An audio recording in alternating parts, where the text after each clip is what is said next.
దావీదుకు ముందుగా ఒక రాజు ఉన్నాడు. అతని పేరు సౌలు. ఇశ్రాయేల్ దేశానికి మొదటి రాజు ఎవరంటే సౌలు.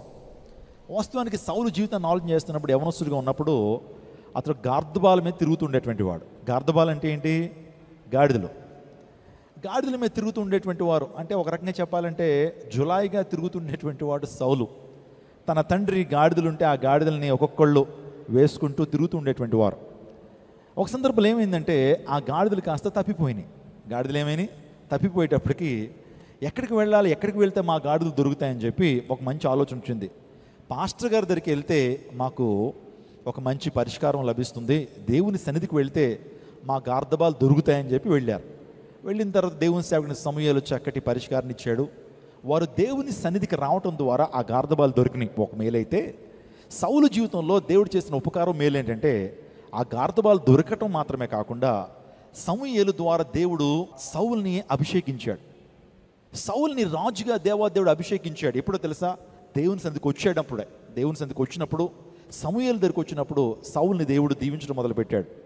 మొట్టమొదటి అనుభవం ఏంటంటే తన గార్దబాలు దొరికినాయి, తన గాడిదలు దొరికినాయి, పోగొట్టుకున్నవి తిరిగి పొందుకున్నాడు. అది మొదటి మేలు. రెండోదిగా దేవుని అభిషేకాన్ని పొందుకున్నాడు, అది రెండో మేలు. మూడోదిగా తను నూతన మనసు పొందుకున్నాడట. అంటే అప్పటి వరకు పాప సంబంధమైనటువంటి మనస్సు కలిగినటువంటి ఆ సౌలు దేవుని అభిషేకాన్ని ఎప్పుడైతే పొందుకున్నాడో తన యొక్క మనస్సు రూపాంతరపరచబడింది. His mind was transfigured, his mind was changed. అంటే దేవుని సన్నిధిలోకి రావటం ద్వారా మన యొక్క యాటిట్యూడ్, మన యొక్క బిహేవియర్, మన మైండ్ సెట్ చేంజ్ అవుతుంది. దేవుని మందిరానికి రావటం వల్ల మీ హృదయంలో ఉన్నటువంటి వేదన అది ఏమవుతుందంటే తీర్చబడుతుంది. దేవుడు ఒక నూతన హృదయాన్ని నీకు ఇస్తాడు, నూతన మనసుని నీకు ఇస్తాడు. కొన్ని సందర్భాల్లో నీ మనసును బట్టి నీకే సంతృప్తి లేదేమో, నీ మనసును బట్టి చాలా సందర్భాల్లో నీవే దుఃఖిస్తున్నావు. ఎందుకు నా మనసు ఎలా ఉంది, ఎందుకు ఇలా ఆలోచన చేస్తుంది, నేను ఎందుకు ఇలా బిహేవ్ చేస్తున్నటువంటి ఆలోచన నీకు కలిగినట్లయితే దేవుని సన్నిధికి రావటం ద్వారా నీ మనస్సు మార్చబడుతుంది. అందుని బట్టి నీ మనస్సు మారి రూపాంతరపరచబడటం వల్ల అంటాడు. కాబట్టి మన జీవితాల్లో మన మనస్సు మారితే అన్నీ మారిపోతాయండి. ఈరోజు దేశంలో ఉన్నటువంటి పరిస్థితులను చూస్తున్నప్పుడు దేశం చాలా భయంకరంగా ఉంది పాస్టర్ గారు. ఎక్కడ చూసిన హత్యలు, ఘోరాలు, నేరాలు, భయంకరమైన సంఘటనలు జరుగుతున్నాయి. దీని అంతటికీ కారణం ఏంటి తెలుసా? మనసే. ప్రజల మనసులు మారినాయి అనుకోండి, ఈ యొక్క క్రైమ్ రేట్ కూడా తగ్గిపోద్ది అంటారు చాలామంది. మనస్సే. మానవుని యొక్క మనసు పాడైపోయిన, హృదయం అన్నిటికంటే మోసకరమైనది, అది ఘోరమైన వ్యాధి కలిగిందని దేవుని లేఖనం సెలవిస్తున్నాయి. సౌలు ఎప్పుడైతే దేవుని యొక్క మందిరానికి వచ్చాడో, దేవుని సన్నిధికి వచ్చాడో, when he came into the presence of God, his mind was changed. అతని యొక్క హృదయం మారింది, అతని హృదయం రూపాంతరపరచబడింది. రెండో మాటగా చెప్పన, 4 విషయాలు చెప్పాను. 5వ విషయం ఏంటంటే సౌలు తన జీవితంలో దేవునికి అభిషేకాన్ని పొందుకోవడం మాత్రమే కాకుండా సౌలు రాజుగా అభిషేకించబడ్డాడు. స్తోత్రం చెప్పండి, హల్లెలూయా. తన యొక్క ఫ్రెండ్షిప్ మారిపోయింది, తన సహవాసం ఆ రోజు నుంచి మారిపోయింది. అప్పటి వరకు జులాయిగా తిరిగినటువంటి సౌలు దేవుని అభిషేకాన్ని ఎప్పుడైతే పొందుకున్నాడో అతడు ప్రవక్తలతో కూర్చుంటున్నాడంట. అంత మాత్రమే కాదు, ప్రార్థనాపరులతో కూర్చుంటున్నాడట. సహవాసం మారిపోయింది. ఎప్పుడైతే దేవుని మందిరానికి నువ్వు వస్తావో నీకున్న సహవాసం మారిపోద్ది, నీకున్న పరిస్థితులు మారుతాయి, నీ అంతరంగం మార్చబడుతుంది. బేసికల్గా నీ యొక్క జీవితమే మారిపోద్ది దేవుని మందిరానికి రావటం ద్వారా. కాబట్టి దేవుని మందిరాన్ని నిర్లక్ష్యం చేస్తున్నావా ప్రియ సహోదరి? నువ్వు ఏదైనా నిర్లక్ష్యం చేయగానే దేవుని మందిరం మాత్రం నిర్లక్ష్యం చేయదు. ఆదివారం దేవుని దినం. Sunday is not only holiday, but it is a holy day and resurrected day. We need to honour this day.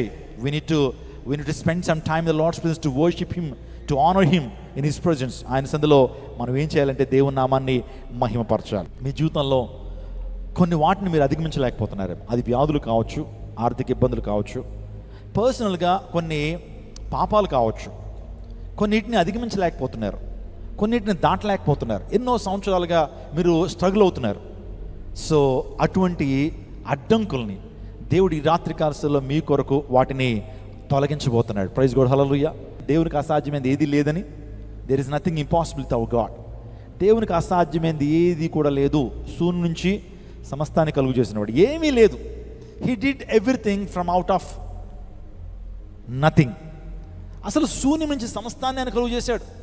అసలు పదార్థమే లేనటువంటి ఆ లోకాన్ని దేవుడు పదార్థంతో నింపాడు. అసలు మ్యాటర్ లేనటువంటి ఆ లోకాన్ని మ్యాటర్తో నింపాడు. టైం, స్పేస్, మ్యాటర్ ఇచ్చాడు దానికి. ఈ విశ్వాన్ని, అసలు శూన్యంగా ఉన్నటువంటి ఈ విశ్వాన్ని దేవుడు సృష్టించాడు. Is a creator, is a supreme creator. ఆయన అద్భుతమైనటువంటి సృజనాత్మక శక్తి కలిగినటువంటి వాడు. Is a creative worker. యేసుక్రీస్తు ప్రభువు వారు ఈ లోకానికి వచ్చి కూడా అసాధ్యాన్ని సుసాధ్యపరిచాడు ఆయన. నీ జీవితంలో ప్రతి బంధకాన్ని ఆయన విడుదల చేయగలిగినటువంటి వాడు. నీ జీవితంలో ప్రతి అడ్డంకును కూడా తొలగించి నిన్ను గమ్యానికి చేర్చేటువంటి వాడు. మీ అందరి జీవితంలో గమ్యానికి చేరుకోవాలని ఆశ మీకు ఉంది కదా, కానీ చేరుకోలేకపోతున్నారు. మధ్య మధ్యలో ఏవేవో ఆపేస్తున్నాయి మిమ్మల్ని. మీ జీవితంలో ఏదైతే మిమ్మల్ని అడ్డుకుంటున్నాయో, ఒకవేళ నీ జీవితంలో ఆర్థికంగా ఎంతగానో పురోభివృద్ధి సాధించాలనుకుంటున్నావు, కానీ ఆ పురోభివృద్ధి సాధించలేకపోతున్నావు. ఆ తర్వాత కుటుంబంలో నీ జీవితంలో ఉన్నతమైన స్థానానికి రావాలి, బిడ్డలు ఉన్నతమైన స్థానానికి రావాలని కోరుకుంటున్నావు, కానీ ఆ కోరికగానే మిగిలిపోతుంది. ఈరోజున ప్రతి అడ్డంకును దేవుడు తొలగించేటువంటి వాడు, ప్రతి బంధకాన్ని దేవుడు విప్పేటువంటి వాడు, ప్రతి సమస్యకు దేవుడు పరిష్కారం ఇచ్చేటువంటి దేవుడు. ఆయన దగ్గర ప్రతి సమస్యకు పరిష్కారం ఉంది. So we can get an answer for every of our problem at the feet of Jesus. యేసయ్య పాదాల దగ్గర మన ప్రతి ప్రశ్నకు జవాబు ఉంది. యేసయ్య పాదాల దగ్గర ప్రతి సమస్యకు పరిష్కారము ఉందనే విషయాన్ని జ్ఞాపకం చేస్తున్నాను. సో చూడండి, ఇజ్రాయెల్ యొక్క జీవితాన్ని ఆలోచన చేస్తున్నప్పుడు ఇజ్రాయెల్ దేశాన్ని దేవుడు ఒక ఎగ్జాంపులర్గా మనందరికీ చూపిస్తున్నాడు. ఎందుకు ఈ దేవుడు ఇజ్రాయెల్ పట్ల అంత ప్రణాళికలకు ఎందుకు కలిగి ఉన్నాడు? దేవునికి పక్షపాతం ఉందా? ఇజ్రాయెల్ని దేవుడు అంతగా ప్రేమిస్తున్నాడు, మిగతా వారిని ప్రేమించడానంటే దేవుని యొక్క ఉద్దేశాలు, దేవుని యొక్క అనుభవాలు, దేవుని యొక్క లక్షణాలు ఒక జాతిని దీవించడం ద్వారా, ఒక జాతిని దేవుడు శపించడం ద్వారా, వారి యొక్క జీవన విధానాన్ని అర్థం చేసుకోవడం ద్వారా దేవుని యొక్క స్వభావ లక్షణాలు మనం అర్థం చేసుకోవచ్చు. చూడండి, ఇశ్రాయేలు తప్పు చేస్తున్నప్పుడు దేవుడు శిక్షించలేదా అంటే దేవుడు శిక్షించేటువంటి వాడు. ఆయన పాపాన్ని ఏనాడు కూడా ఆయన ఎంటర్టైన్ చేసేటువంటి వాడు కాదనే విషయం అర్థమైంది. ఇశ్రాయేలు మరలా దేవుని దగ్గరికి వచ్చినప్పుడు, ఇశ్రాయేలు దేవుని కనికరాన్ని పొందడానికి వచ్చినప్పుడు మరలా ఆ శిక్షించిన దేవుడే క్షమించాడు. అంటే మనకేమర్థమైంది? దేవుడు పాపాన్ని ఏం చేయడు, ఆయన సహించడు, పాపానికి తీర్పు విధిస్తాడు. మరలా మనము ఆయన దగ్గరికి వెళ్ళినప్పుడు, ఆయన్ని గోజాడినప్పుడు, కనికరాన్ని పొందాలని ఆశపడినప్పుడు ఆయన మరలా క్షమిస్తాడనే విషయం మనకు అర్థమైంది. అంటే ఈ ప్రపంచానికి ఒక జాతిని దేవుడు ఎగ్జాంపులర్గా పెట్టి ఆ జాతి ద్వారా ఆయన స్వభావ లక్షణాలని ప్రపంచానికి అందించాలనుకున్నాడు. అంతేగాని కేవలం ఇశ్రాయేల్ని దేవుడు ప్రేమిస్తున్న అర్థం కాదు. నిజ దేవుడు అందరినీ ప్రేమించేటువంటి దేవుడు. ఆయనకి తారతమ్యాలు ఉండవు. ఒకవేళ ఉంటే ఆయన దేవుడు కాజాలడు. దేవుడు పక్షపాతి కాదు. ఒకళ్ళ జీవితంలో ఎలా ఒకలా చేసి ఇంకొకళ్ళ జీవితంలో మరొకలా చేయడు ఆయన. So is not a partial God. ఆయన అందరినీ సమానంగా చూస్తాడు. We are in the image and lightness of God. మనం దేవుని రూపంలో, దేవుని స్వారూప్యంలో కలుగు చేయటువంటి వారము. దేవుడు అందరినీ కూడా సమానంగా చూసేటువంటి దేవుడు. పురుషుల్ని ఎలా చూస్తారో స్త్రీలను అలాగే చూస్తాడు, స్త్రీని ఎలా చూస్తాడో పిల్లల్ని అలాగే చూస్తాడు. అందరినీ సమాన దృష్టితో చూసేటువంటి వాడు దేవుడు. చాలామంది అంటారు స్త్రీ సంఘంలో మాట్లాడకూడదు, స్త్రీ సంఘంలో మౌనంగా ఉండాలి. వాస్తవానికి కొరింథీ సంఘం ఆ టైంలో స్త్రీ డామినేషన్ ఎక్కువగా ఉండేది. అపోస్తలుడైన పౌలు ఉన్నటువంటి ఆ టైంలో స్త్రీలు మోనార్కీగా ఉండేవారు. అంటే ఏంటి? రింగ్ లీడర్స్గా ఉండేవారు. కొరింథు అనేటువంటి పట్టణంలో భర్త పక్కన పెట్టి భార్య నడిపేది. నిజంగా ఆ యొక్క స్త్రీ డామినేషన్ ఎక్కువగా ఉండేది. ఆ టైంలో ఆ పరిస్థితులు తగ్గట్టుగా అన్నాడు అపోస్తలుడైన పౌలు, స్త్రీ సంఘంలో మౌనంగా ఉండాలి. ఇలాంటి మోనార్కీ ఇజంని సంఘంలో తీసుకురావడానికి వీలు లేదు. స్త్రీ డామినేషన్ తగ్గాలనే ఉద్దేశంతో ఆ సందర్భంలో మాట్లాడాడు. కానీ అది సార్వత్రిక సంఘానికి వర్తించదనే విషయాన్ని జ్ఞాపకం చేస్తున్నాను. ఆలోచన చేయండి. ఈరోజున స్త్రీని దేవుడు వాడుకోలేదా? దెబోరాని దేవుడు బలంగా వాడుకోలేదా? ఒక ప్రవక్తినిగా దేవుడు, ఒక న్యాయాధిపతిగా దెబోరాను వాడుకోలేదా? రూతును దేవుడు వాడుకోలేదా? ఎస్తేరుని దేవుడు వాడుకోలేదా? ఒక ఆదివారం చెప్పిన అబీగేలుని దేవుడు వాడుకోలేదా? స్త్రీలను చాలా బలమైన రీతిలో దేవుడు వాడుకుంటున్నాడు.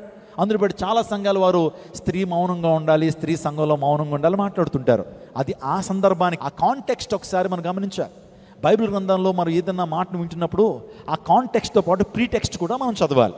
ఆ సందర్భం ఏంటి, ఆ చరిత్ర ఏంటి, ఎందును బట్టి అపోస్తలుడైన పౌలు ఆ విషయాన్ని చెప్పాడు, చరిత్ర అంతా కూడా మనం చదివిన తర్వాత మనకు స్పష్టంగా దేవుని వాక్యం అర్థమవుతుంది. అందును బట్టి స్త్రీ మౌనంగా ఉండాలి, స్త్రీ ఆ సంఘంలో పాటలు పాడకూడదు, స్త్రీ సంఘంలో వాక్యం చెప్పకూడదు అనేటువంటి సిద్ధాంతము అది తప్పుడు సిద్ధాంతం అనేటువంటి విషయాన్ని మీకు జ్ఞాపకం చేస్తున్నాను.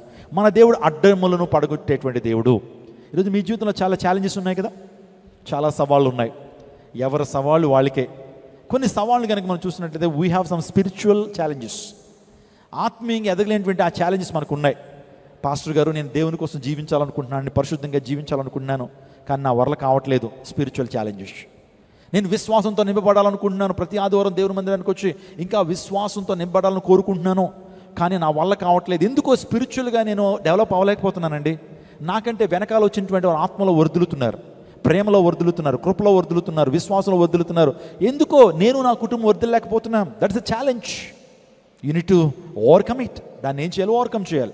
ఫిజికల్ ఛాలెంజెస్ మీ జీవితంలో అనారోగ్యాలు, మీ జీవితంలో అనారోగ్యాలు ఉన్నాయి, బలహీనతలు ఉన్నాయి, మీ జీవితంలో దేవుని కోసం ఎంతో పరిగెట్టాలనుకుంటున్నారు కానీ పరిగెట్టలేకపోతున్నారు.